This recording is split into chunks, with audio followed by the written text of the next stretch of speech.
Hi, I'm Jeffrey Fogel, an FPA board director. Our next presentation will cover medical cannabis.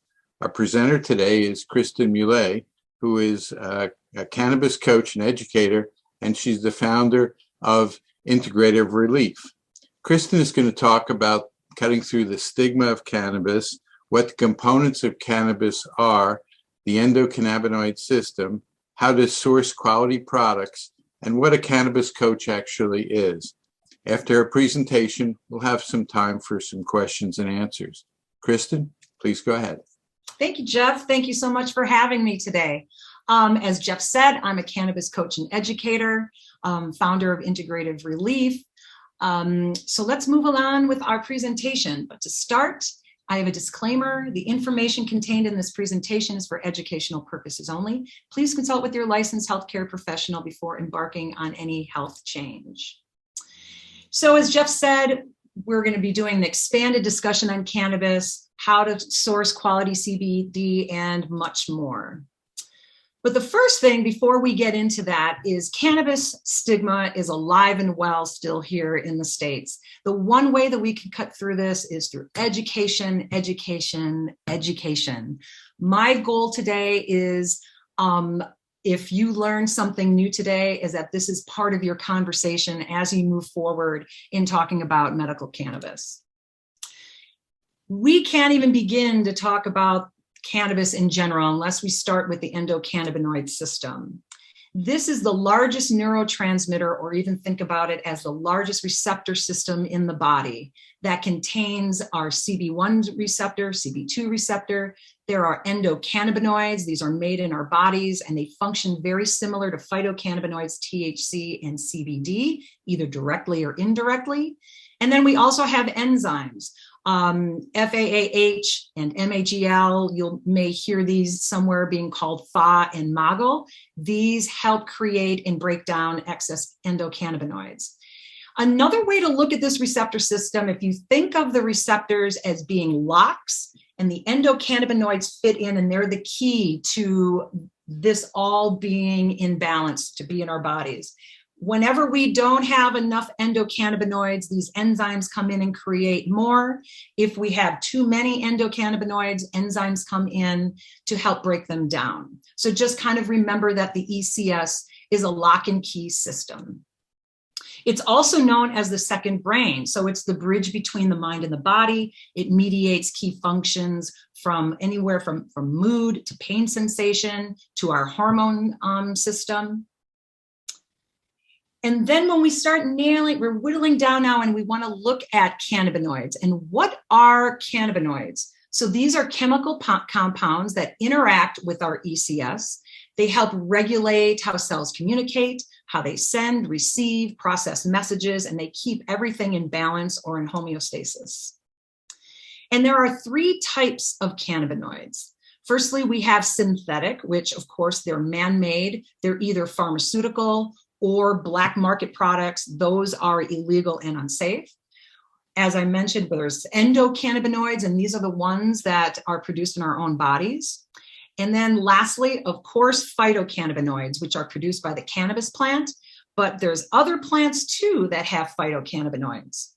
One being black pepper. And as you can see here, it can be a great anti-inflammatory, great for arthritis, osteoporosis. We also have echinacea, which you may have heard of as a natural cold remedy. It's also great for anxiety, migraines, and fatigue. And lastly, my favorite, chocolate, rich in anandamide. If you remember from a few slides back, anandamide is one of our endocannabinoids that we actually make in our system. So it's also known as the bliss molecule. You've probably heard, people that say that they have a kind of a euphoric feeling when they eat chocolate. Well, this is our natural THC that we actually make in our own bodies. And what are the different types of phytocannabinoids? First, the word about the A's. What are the A's? When a cannabis plant is growing and you have raw flower, that raw flower is in its acidic form. So it is not THC yet. It is not CBD yet. It's THCA, CBDA. And the way that these become activated is through a process called decarboxylation, or you'll hear people say decarbing. Decarbing is just the act of, like, think of almost lightly toasting the flower before you can maybe make your own oil or tincture or edible. Decarbing also happens if you choose inhalation as your source of taking in cannabis. Anytime that the fire hits the flower, that's decarbing as well. But the thing to keep in mind is that none of these acidic forms, so none of these forms when the flower is still raw, none of them are intoxicating. Some research is suggesting that they might be even more effective than their activated forms. But even so, some of these acidic forms are more bioavailable, while others do need decarbing. So first, let's talk about THCA. This is the most abundant cannabinoid. As I mentioned before, it is an acidic form, so it's non-psychoactive. Great for inflammation, it's anti-tumor, great for nausea, helps support the immune system. It has a great promise as a treatment for epilepsy, and it works well in small doses. Let's take a brief look at CBDA. Of course, the most abundant cannabinoid in hemp. It's being studied as a cancer fighter for breast cancer. It is great for inflammation as well, an antioxidant, great for nausea, can relieve inflammation associated with pain. And it has a molecular structure similar to NSAIDs. So think of your ibuprofen and like your naproxen. CBG. I will just say that this is probably right now one of my favorite cannabinoids, and I'll get to that in just a moment. But CBG is considered the mother cannabinoid. When a cannabis plant is growing, there is like a 2-week period that the plant is actually all CBG. And then from there, it converts either going to high THC or high CBD or whatever the seed was bred to do, if it was hybrid or whatever. But CBG has a great promise as a neuroprotectant. It's being studied for ALS, Parkinson's, and MS. Helps with pain, possibly better than THC, depending on the type of pain. It helps with inflammation. It has a great therapy for psoriasis and as an antidepressant, and could have remarkable anti-cancer properties. So why CBG is one of my favorite cannabinoids right now. When I discovered it and started using it for myself as well as with clients, this ends up being a cannabinoid that, let's just say we dial in THC and CBD and things are working pretty well, but it could maybe be just a little bit better. Just by adding in CBG, it almost seems to be the game changer. For myself, I love it for during the day. It's alerting, but not buzzy. It's just really nice. I have great clarity with it. With clients that don't want to take in, maybe they don't want to take in extra THC or anything, CBG can almost be that replacement in certain conditions. So if you haven't tried CBG, I would say maybe give it a go. THC. Of course, it's appetite. It's an appetite stimulant, reduces eye pressure, so it's great for glaucoma. And you're probably, maybe if you're familiar with medical cannabis, and when that was rolling out in different states, glaucoma was one of the conditions that was listed that medical cannabis can be good for. It can displace opiates at the opioid receptor, allowing people to take far less opioid medications. This could be something very helpful with our opioid epidemic. And then next, CBD, and we're going to spend a little more time on this because CBD is a very popular cannabinoid and you can find it everywhere. But it is great for nausea, anxiety, anti-tumoral, which you can see here, as well as a great neuroprotectant and a great anti-inflammatory. But there are important things to consider when purchasing CBD. So CBD in the form of hemp is a bioaccumulator, meaning it is very good at absorbing toxins and contaminants, particularly heavy metals. CBD is listed, is just like our supplements here in our country. They're not it's not regulated by the FDA. You can buy CBD anywhere, from your gas station, your grocery store, farmers markets, online. So because it's not regulated, that means that you could actually buy a product and it could say CBD on it. You can even say there's 300 milligrams of it in a product, and it doesn't even have to have it. So it is very important to ask for third-party test results. And the test results that you look at are going to show you about the cannabinoids in the product, if there's any pesticides, heavy metals, if there's any leftover extraction material in the product. So lab reports are very, very important. And we're going to look at one in the next slide. But it's very important to do your homework when it comes to CBD. And projectcbd.org is a great website for anything CBD. So I found this lab report online. I just went online looking for a CBD oil, found a company, found a product. So it was a 1,500 milligram CBD oil that I was looking at. And as I paged down, I could see that there was a link to look at the lab results. Most reputable sites have these right on the site, and they are done per the product. So third-party test results, so this was done by an outside lab. You can see in the upper right-hand corner in this lab report that it does say 1,500 milligrams, and that was the oil that I was looking at. And on this particular lab, we're looking at cannabinoids, and you can see the big purple bar, or the blue or the purple bar, showing that, yep, this has a lot of CBD. So that's a good indicator. Okay, yes, CBD is in this product and in full force. But you will also see listed there too, there's a couple other cannabinoids where there's just trace amounts. So like CBG and CBDV. Let's zoom in just a little bit on this, get a little closer. The biggest takeaway from looking at lab reports, you see listed at the top here, pesticides, heavy metals, microbials, mycotoxins, residual solvents, passed. All of them have passed. So I don't want you to feel nervous about looking at lab reports, just looking at to make sure that, okay, it is predominantly CBD. If, and you see here, delta 9 THC, which that's the one that, makes you feel makes you feel impaired. It is not detectable, or ND. Those are the big things you want to look at in regards to the cannabinoids. But then as well, you will see that it has passed those other tests that are very important to know about if you're consuming CBD.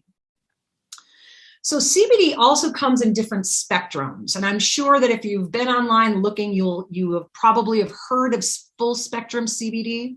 And full spectrum just means that it contains all the cannabinoids and terpenes in the plant, and it has 0.3% or less THC.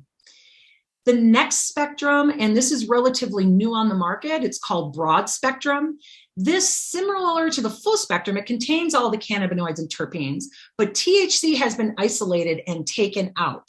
So it could be ideal for those that get drug tested, but this is another reason why it's very important to look at the lab report and making sure that delta 9 THC is not detectable. You may, if this is something that's of interest to you, you may also want to, if you're getting it from the website, is a look and see if there have been any reviews. People that use this because they do get drug tested. Did it work for them? I just say proceed with caution, and you must do your research. Next, isolates. Isolates, just as it sounds, CBD is isolated, so there's no other compounds associated with that. Now, there is a bit of a con to the isolates. It doesn't contain any of the other compounds, and we'll get to that when we talk about the entourage effect. But there's a very small therapeutic window that isolates work. And if you think about this as a really tight bell curve, where in low doses, it doesn't do anything. In high doses, it doesn't do anything. And somewhere up in the middle at the very top is where you're finding your sweet spot. The problem is trying to find that sweet spot. And on every day could be different to try to find the sweet spot. Now, if you're still wanting to look into isolates, my one suggestion would be, let's say you're trying to find something to help you sleep. You could maybe find a CBD isolate that maybe has some natural botanicals brought back in. So if it's for sleep, maybe it's an isolate that has lavender or chamomile or passion flower or some other natural botanical that could help with those effects. So that is a note about the CBD spectrums. So next, let's talk about the entourage effect. So this is a whole plant philosophy that recognizes that when you combine compounds, they are more powerful than what they produce on their own. So what we're trying to do with thinking about the entourage effect is finding a balance of cannabinoids and other compounds to create a desired effect. As you can see here in this slide, we're talking specifically just about THC and CBD. You can see the benefits of each of them on their own, but when you combine them together, you get even more benefits by combining these compounds together. Other benefits to finding balance of cannabinoids: reduce psychoactivity, reduce memory loss, reduce anxiety and paranoia. You have balanced energy, and it helps curb the munchies. But outside of the cannabinoids, we do have some other compounds to think about too that are part of the entourage effect. One being flavonoids. Flavonoids just in general, if you think about, if you've ever been told to eat the rainbow, so all the different fruits and vegetables, all the different colors, those colors come from flavonoids, and there's a lot of antioxidants in there. But we're going to do a little more of a deep dive into terpenes. So what are terpenes? They are the essential oils in all plants. Everything, your fruits, your vegetables, the trees, the flowers, the grass outside. But let's focus on some of these terpenes for pain. First one being myrcene. This is the most common terpene in cannabis. It is shown potential also to be a muscle relaxant. It's also found in lemongrass and mangoes. Pinene, which is the most common terpene in the natural world, also found in rosemary, orange peels, and of course, pine needles. There's limonene, which is believed to also stimulate the nervous system. It's also found in orange, juniper, and lemon. And then we have caryophyllene, and this is a very interesting terpene for pain. It directly activates the cell receptors in the ECS, and a study has found it was able to enhance the pain-reducing abilities of low-strength morphine, but it's also found in black pepper, rosemary, clove, and hops. And then linalool, which is the most abundant terpene in lavender. It's relaxing and potentially capable of treating inflammatory pain. And a little note on this too, when I talk about terpenes and that they're the essential oils of all plants, you probably have some terpenes in your house if you have a bottle of lavender oil or lemon oil or any essential oil. You essentially have terpenes right there in your medicine cabinet. But in talking about the endocannabinoid system and thinking of all these pieces of the puzzle, you know, there are some things that can go wrong. The endocannabinoid dysregulation. This is when we either have too much or too little endocannabinoids. So if our master control system gets out of whack, wouldn't it stand to reason that it would cause some pretty serious issues? So most of the disease states linked to this are marked by chronic stress, chronic pain, dysfunctional immune systems, fatigue, mood imbalances, as well as, I'm not going to read all of these, but you can see I have 2 pages of different disorders here that could be affected by endocannabinoid dysregulation. So mood disorders, chronic pain, seizure disorders, MS, chronic nausea, schizophrenia, and more. And then underneath this dysregulation umbrella, you have hyperactivity, and then you also have deficiency. So you can have either one of these. EC hyperactivity can result from not having enough enzymes to break down excess endocannabinoids. Study has shown too many endocannabinoids can promote obesity and type 2 diabetes through their effect on metabolism and hunger. So think about when we eat more, the fat gain actually leads to more endocannabinoids being produced, and it just keeps being a cycle here. So endocannabinoid deficiency.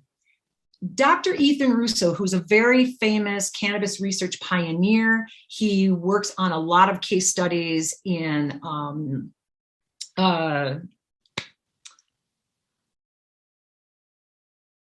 I forgot. He linked IBS, fibromyalgia, and migraines as a treatment-resistant condition that can be attributed to having too little endocannabinoids. Other research has shown that the ECS impairment or dysfunction can be the cause of significant and difficult to treat medical conditions. It could be genetic or acquired via chronic stress, poor diet, poor sleep, and women are more susceptible due to constant hormone cycling. But we can naturally enhance our ECS, one through sleep, one through good nutrition. We can also get movement or some exercise, but really the most important thing is stress management. And I am sure there isn't one person out there that hasn't had stress and knows that how it can really impact our lives. So if we don't handle stress, we most likely don't get good sleep. We will probably not choose better foods for us and don't have any energy for exercise or getting any movement in. So just like supplementing with vitamin D can maintain health in the winter, you can see how cannabis can help nourish this incredibly important master system. So there was a lot of information just in the short period of time in talking about cannabis and how this actually works in our system and how we can use it to help us.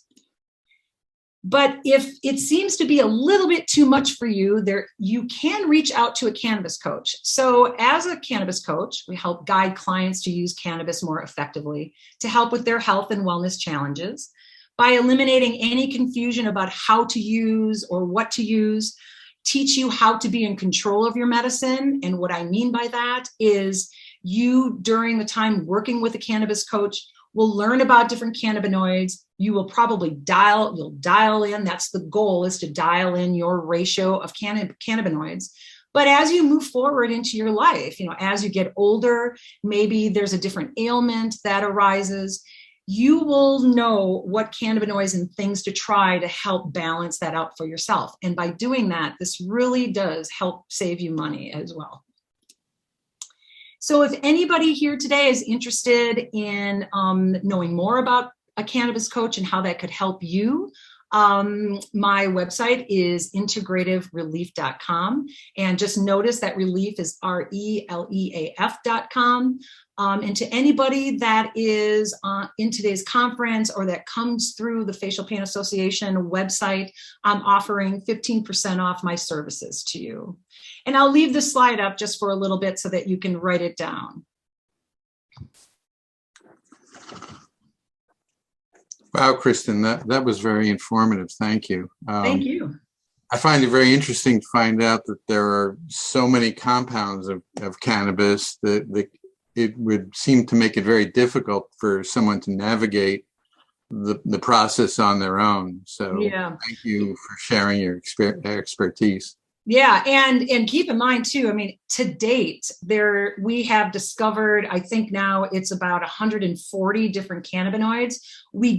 Of course, we don't know what all of them are capable of doing, but just think about the future, and we could even have more options to choose from to help with different things. And was that picture on when you talked about the CBD being a bioaccumulator? Was that picture up there? Was that Chernobyl? Oh. I'm so sorry. Yes, I'm so sorry. I forgot to bring that up. So there was a picture in that upper corner of Chernobyl. And what they are actually doing there is they're planting hemp plants in the soil to help clear the soil. So just take that in for a second. If those plants are able to help clean up the radiation out of the ground, think about what they're able to do. And that's why with the lab results, you want to be really sure that you're going to be consuming this. And particularly if you are using this as your medicine, you don't want to be taking in any of these nasty chemicals, while you're trying to heal yourself. So thank you for bringing that up. I forgot to mention that. I thought that picture looked familiar. Yeah. Yeah. Okay, so we have some questions from our audience. First Okay. question is it okay to use different delivery methods on different days? For example, can I use edibles some days, smoke other days? That's an interesting question.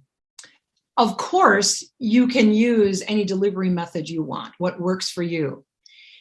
I usually find, and there's no reason why you can't change it up, but usually what ends up happening is that people find a delivery method that works best for them. So I think in the meantime, when you're figuring it out, you may be trying different methods. And there are different ingestion methods that are more, like if you have pain that's coming on strong, you may choose inhalation since that comes on quicker. But if you're wanting to make sure that you get through the evening of sleep, you may choose to have an edible. So yeah, you can use different delivery methods. It just really, I guess, depending upon what you're going through, if it is chronic pain, consistency really is kind of the key with cannabis, I think. So, so however you're choosing to take it in, maybe just be consistent, because you can kind of start building on this and see what works, and then you're sticking with it. It helps, probably ends up helping you more often. You're probably not having as much pain coming on quickly if you stick with it longer. That would be my answer to that. Okay. Next question is, I've never tried cannabis. I don't drink or take other drugs, and I'm scared of feeling high and out of control. What should I expect? I guess that goes back to that stigma question or stigma issue that you were raising in the beginning. Yes, yeah.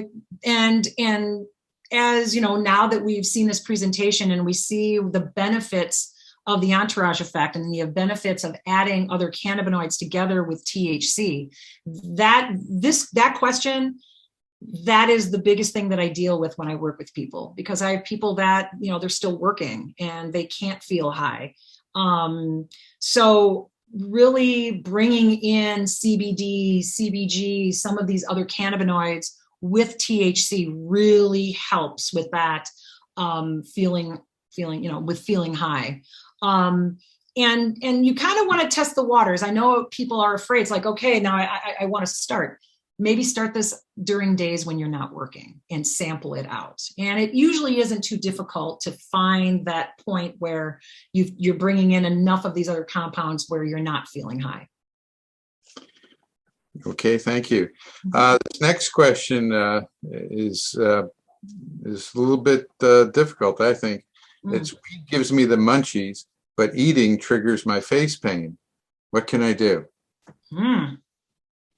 Well, okay. Yep, giving you the munchies. But I would say the first thing to try, there are so many products out there, even just within flour. If you're using flour and you find that this one is really giving me the munchies, not all of them are like that. So I would say first try a different product or a different flour. And in doing so too, because you're probably now feeling apprehensive to try something else because you're afraid that you're going to have the munchies because of the pain that you could have when you do eat. I would say having the little plan B off to the side when you're trying something new is to maybe have something ready, something that you can ingest or eat that you don't have to chew. So let's just say maybe like a smoothie or something like that, just to kind of help you with the munchies, get through it, but you're not having to chew if that were to come about. But the biggest takeaway is just try a different product. Okay, thank you. You're welcome. The next question is from someone who says, I don't have severe pain every day. Should I take the cannabis even on days when my pain is low, like a medication? Will that cause me to develop a tolerance such that it won't work when I'm in a lot of pain?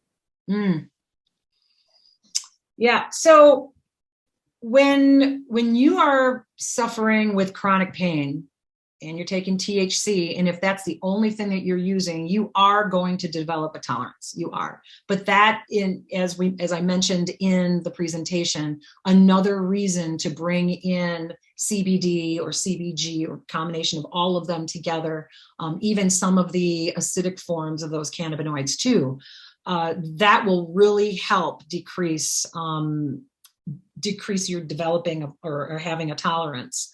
And taking it every day. If you are suffering from chronic pain, it is a great idea to microdose or however you're choosing to ingest throughout the day, and to use it just like you do your medicines. Absolutely. Because that will kind of help you keep ahead of the pain too. Yeah. I guess you're supposed to, you always hear that you're supposed to take it when you're in mild pain, because if you wait until you're in severe pain, it, like any other medication, Sure. doesn't work as well.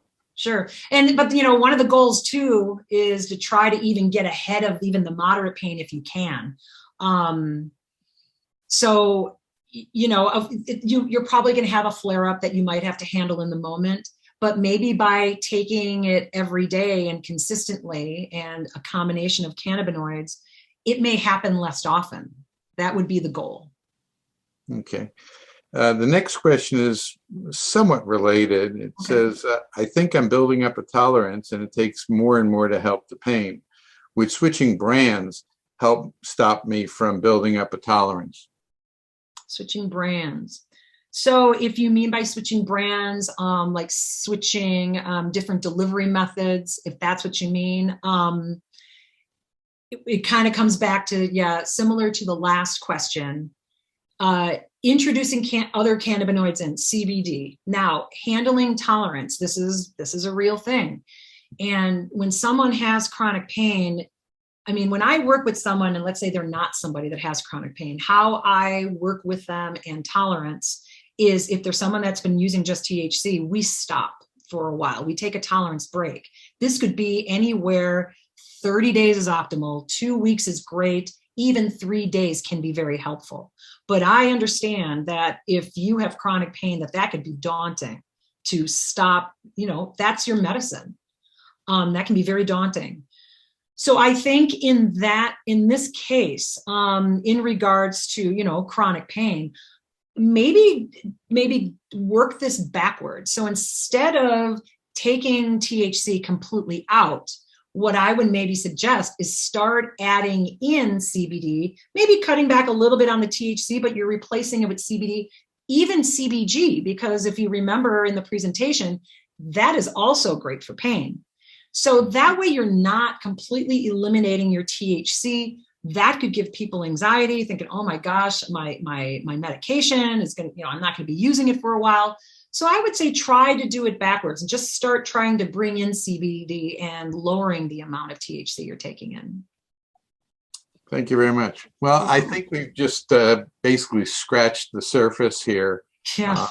There's so much more to learn. Maybe you'd be willing to come on back for a webinar and teach us some more in the future. I would love that. I'd be honored to do that. Thank you very much. Yes. Well, again, thank you very much, and we will be seeing you around. Thank you. Thank you.